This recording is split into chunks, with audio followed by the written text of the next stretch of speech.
Guys, I am sorry this is late. There were some plays. We get some final rulings and discussions on. So this is late. I apologize. Hopefully you're all going to see this before your first round games. But again, sorry.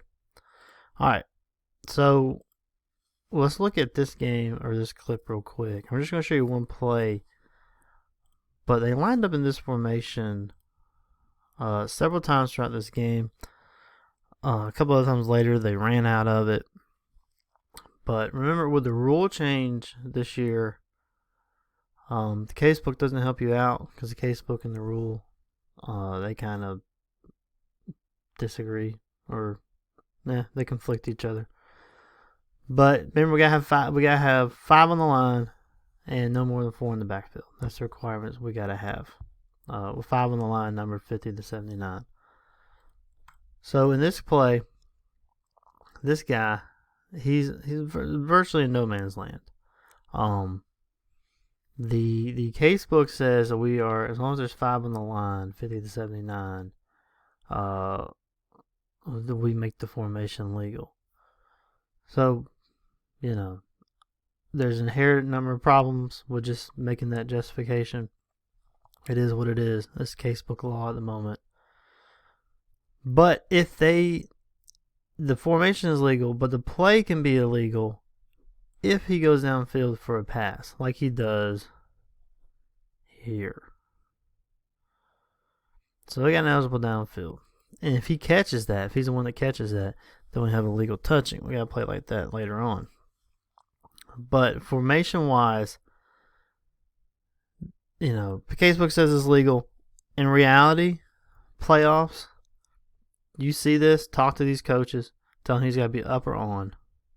He's got to be up on the line or off the line. Talk to these coaches, tell them once or twice, and then start flagging it. And if they go out for a pass like this, then it's a flag regardless.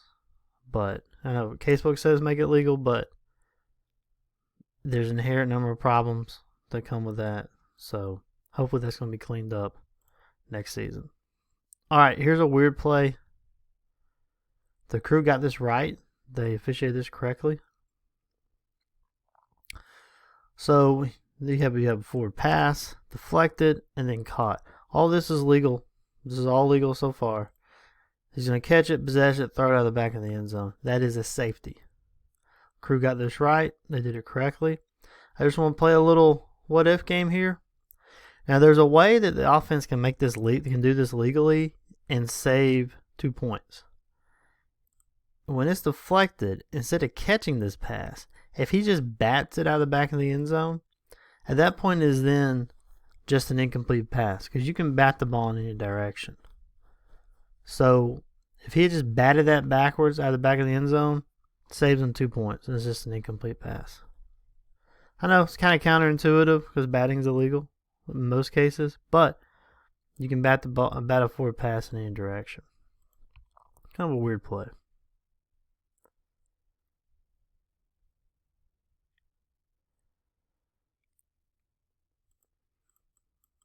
I'm going back and forth on this. At first, I thought maybe this should have been targeting.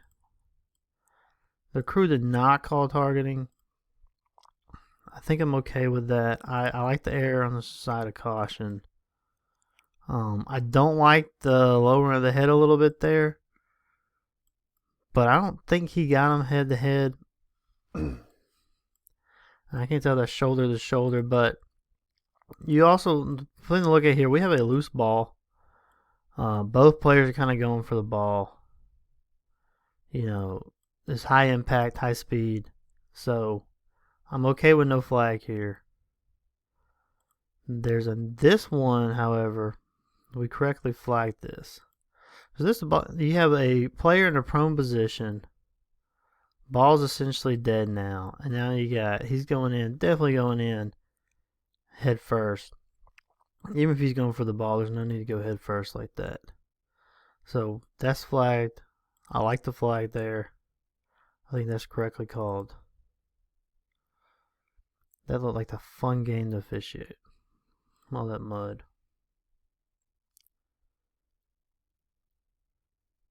All right, a couple of Hail Mary plays. Talk about positioning first on a Hail Mary play. This Hail Mary is into the game. The offensive team, they have to score in order to keep the game going or to win it. I can't remember. So the most important line, and the only line that really matters right now, is the goal line. So a Hail Mary situation in the game, team has to score a touchdown. I'm okay with all deeps being on the goal line. In fact, let's just get on the goal line. As long as you're also in a position where you can see everything going on. So we can rule on if we have any potential fouls. We're in a good position to see catch or no catch, incomplete pass.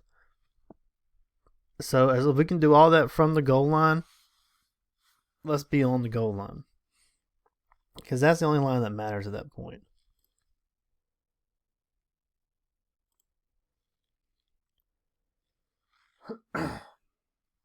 So this next one is going to be, I don't know the situation regarding this one. This one may be toward the end of a half. But either way. Alright.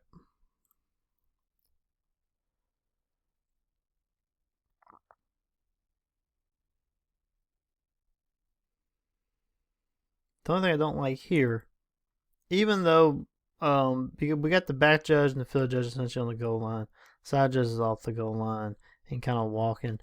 Even if the play is on the other side of the field, look athletic, look ready, be on the goal line with the rest of the deeps, just in case something funky happens and comes your way. I would prefer both the field judge and the back judge on the goal line here. But back judge, if you initially thought maybe the end line was threatened and you bounced back a little bit, that's fine. When the actual play comes down, we have both deeps on the goal line, ready to make a great call. Good positioning there. This all looked good. Good job all around. Hail Marys are tough because they're so weird, kind of wonky. Let's look at some pass interferences. Remember, deeps in a crew of 7, field judge, side judge, once you're on the goal line, you're on the goal line. Do not have to work toward the end line at all. You can take a step in to kind of see down your sideline, like this way, but there's no reason to actually move down. Stay on the goal line about right here once you're on it. And looking at the end zone view, remember when it comes to pass interference, anytime the defender grabs an arm, comes across an arm, anything to do with the receiver's arm, probably more than likely going to have a pass interference. And here, see, he's come down on that arm as he's trying to catch it. So this should have been pass interference.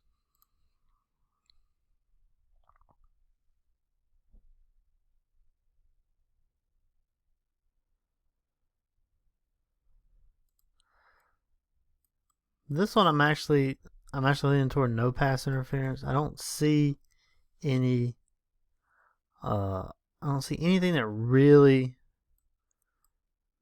hinders the receiver's ability to catch this pass illegally. He looks like they're both going for the ball, 50-50 ball. I think he gets his hand in there. Maybe the only thing I see, maybe he used that right arm for leverage. I don't really see that. Looks like the defender had a chance at the ball. I do like our positioning. We're in the right position to make this call. So again, maybe he saw something. But just from what I see, I didn't see anything. But I'm always willing to admit I'm wrong. I don't think the end zone view shows us anything. Yeah. So same game. And my beef here is going to be if we call that first one pass interference, and we got to call that pass interference. I actually lean toward neither one of them being pass interference, but for consistency, nothing irks these coaches more than being inconsistent, especially on pass interference. So if we call that first one pass interference, then we have to call that one pass interference.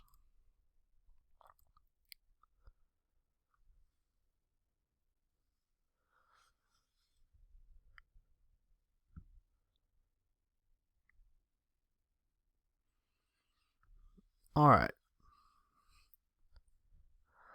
Looks like we let a guy get away with a hold right there. Looks like Greg got him in the back. And he's just not letting him go. No, maybe he's pushing, but it looks like he's got a hold of him. That could be the deep. Can get a good look at that. Maybe the umpire. More than likely you're deep though. Even if you're 4 yards away, you gotta get that. Alright, we all know I love intentional grounding plays. I like this call for non-intentional grounding. You have a quarterback in the grasp, about to be tackled. And then you got an eligible receiver about 10 yards away.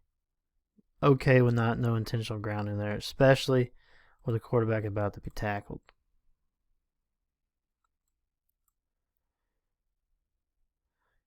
On this one, he's not in the grasp,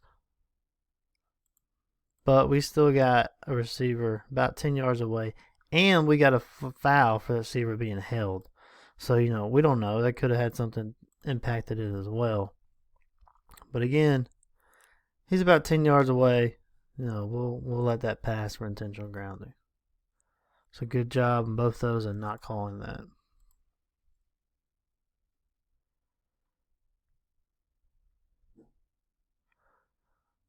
On this one, it looks like it hits someone. To me, it looks like it hits K.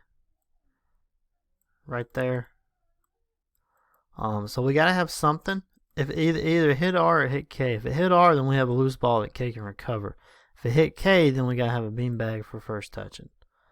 I said maybe I'm wrong, but to me, right there, it looks like it hits number 7, right there in the leg.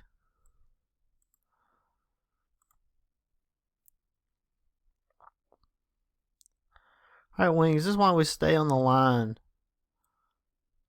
in a crew of 7. So this quarterback's going to be beyond the line of scrimmage when he throws that, but that's fine because he's throwing a backward pass. And we can see the line judge right there indicates backward pass. Good job. This one's a lot closer looking on film than it looked like initially, but it is a backward pass. Crew got it correctly. But again, we got to stay on the line of scrimmage a little bit longer, and we look a lot better making that call like this one. This is going to be the same team, same play. See both wings on the line of scrimmage. There's your line judge indicating we have a backward pass. This one looks a heck of a lot better than the previous one. It just looks like a better officiated play.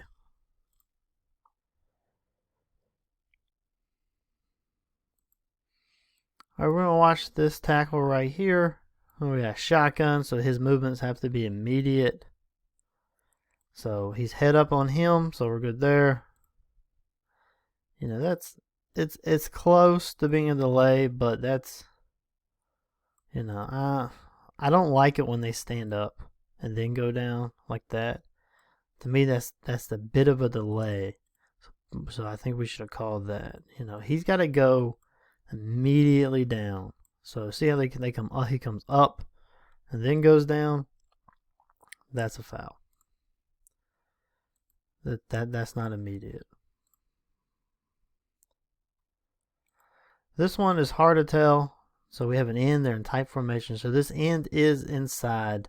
Remember we talked about this in camp. When they're in a normal formation like this, we consider that end inside the free blocking zone. But this player has to be at least in the gap. It's hard to tell if he's in the gap or head up. If he's in the gap, this is illegal. No, if he's in the gap, it's legal. My bad. If he is in the gap between the tackle and the end, he can legally cut him. If he's head on, then he can't. But again, I don't really like coming up and then down. It's almost got to be immediately down in order for that to be legal. So just keep an eye on that. You're going to see it a lot.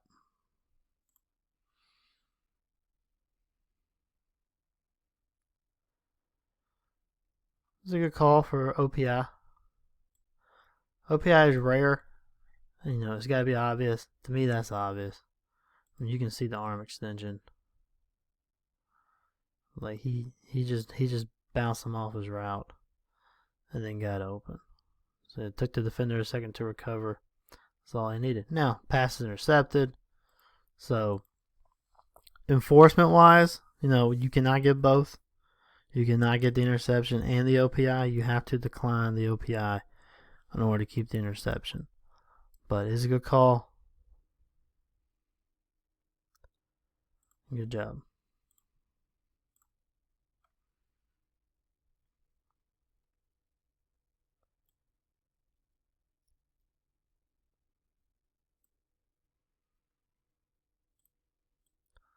This receiver right here.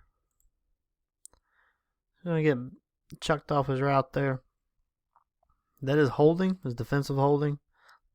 I know it's not technically a hold, but it can't be pass interference because the ball's not in the air. But, quarterback's looking that way, and you can see this safety just chucks him off his route. Yeah, that's a foul. It's correctly called. Why we have a back judge in the playoffs?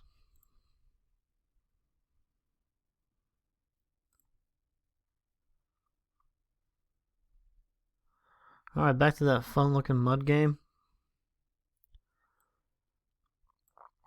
We got a coach in the box right when the ball snaps. Remember, they can be in the box up until the ball snap. Once that ball snaps, they got to be back. So good job. My only thing here is throw that flag at his feet. Don't hit the coach. Please do not hit the coach. But throw it about right here. Kind of like right in front of him so he can see it. And that way he knows.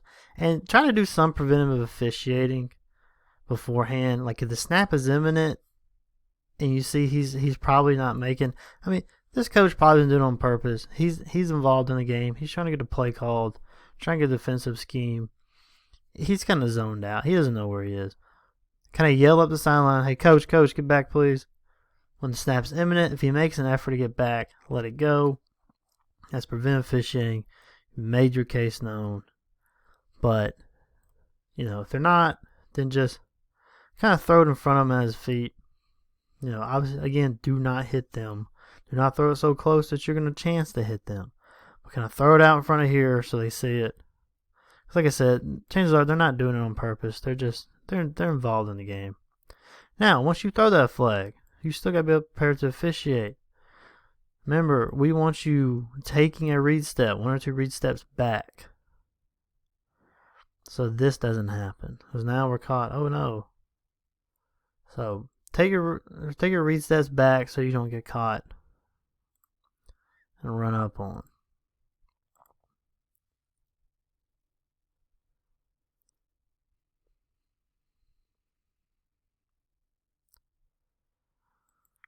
Obviously, we can't see what the side judge is indicating, forward or backward. Doesn't like he's done anything yet by the time he comes out of the shot. On a play like this, we gotta have something quick. If it's forward, this is an incomplete pass. If it's backwards, this is a loose ball. It looks forward, so we should have an incomplete pass. We gotta have something. And we gotta be quick on the whistle there to get it.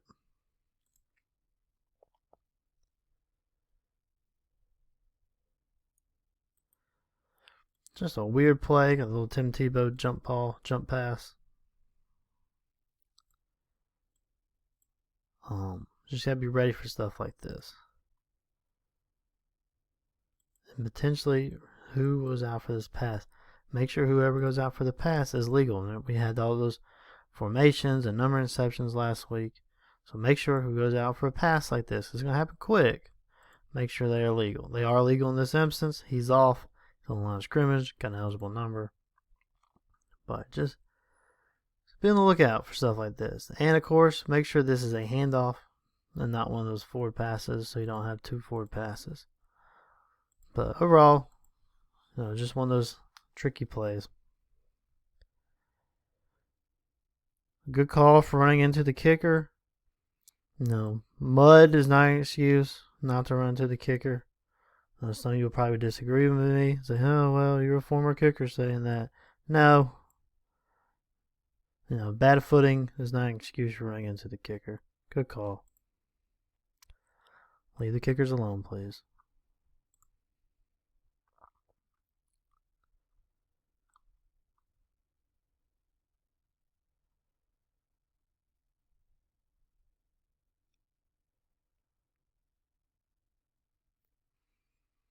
That is not a blindside block. Remember, the criteria for blindside block, forceful contact. That's not forceful contact.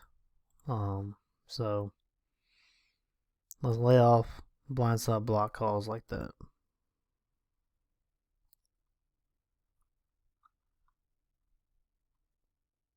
That's the same play.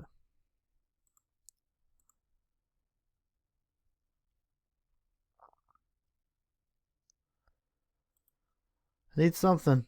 Need some kind of indication here, forward or backwards. Gotta get something.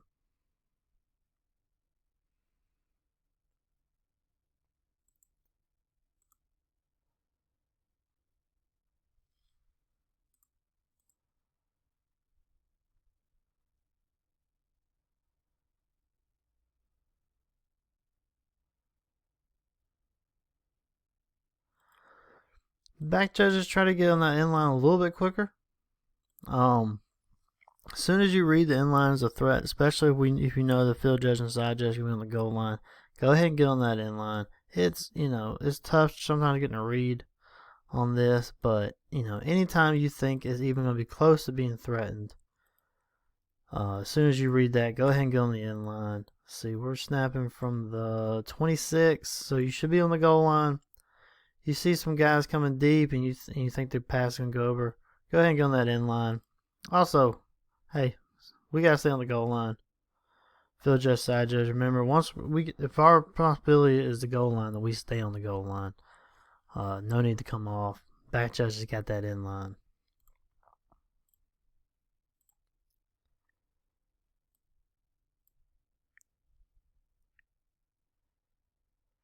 Let's try not to get beat. I know in the crew of 7, sometimes we think we have that extra insurance to the back judge, to the goal line. The field judge, side judge, we still can't get beat. We still got to have that cushioning. So let's make sure we're taking our read steps and doing what we can not to get beat.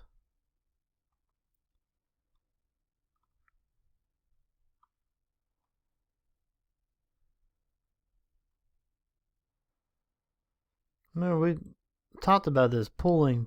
You cannot pull the runner like he is doing. Alright? If this is early in the game, we're not in a goal line situation or close to the first down marker, I'm okay with you just talking to this player, say, hey, cut that out. Don't do it. We are in a goal line situation, I know we said we really don't want the pulling, but when they put their hands on their back like that, that's a little light. It's not too much, but we really don't like putting the hands on the back and pushing them that directly. Now the issue here was when asked, the referee told the head coach the rule was changed and aiding the runner is just pulling. That's not the rule. It's not a rule change. Please do not tell a coach that. It is more of a philosophy. So in this situation, we don't like them putting their hands straight on the back and pushing them. But don't tell a coach it was a rule change. That would be incorrect. Alright. So this is one I alluded to earlier.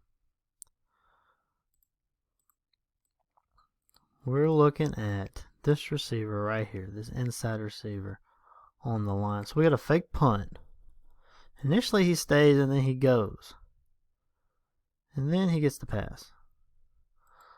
So the crew gets this correct for ineligible downfield. They are correct in that. Problem is he caught the ball. So that is illegal touching and the loss of down. This is a 4th down play, so that loss of down is crucial. So the correct call here should have been illegal touching, loss of down, and also on this pass, let's work a little bit quicker in getting that. Don't have an end zone view really to see if this is a catch or not, but field judge, side judge, headline judge, y'all gotta make a decision on this a little bit quicker. It shouldn't be this difficult. And then it looks like our spot is way off, if that winds up being the spot. But, especially if we're going to rule a pass complete, we got to have a legal touch in here because he's ineligible. That's the basic rules. We got to know that. So this is the very next play. We've assessed it ineligible downfield, but remember it should have been legal touch and it lost it down. And we have 5 in the backfield. All right, 1, 2, 3, 4, 5. 5 in the backfield. I do not see a flag. So, double whammy there.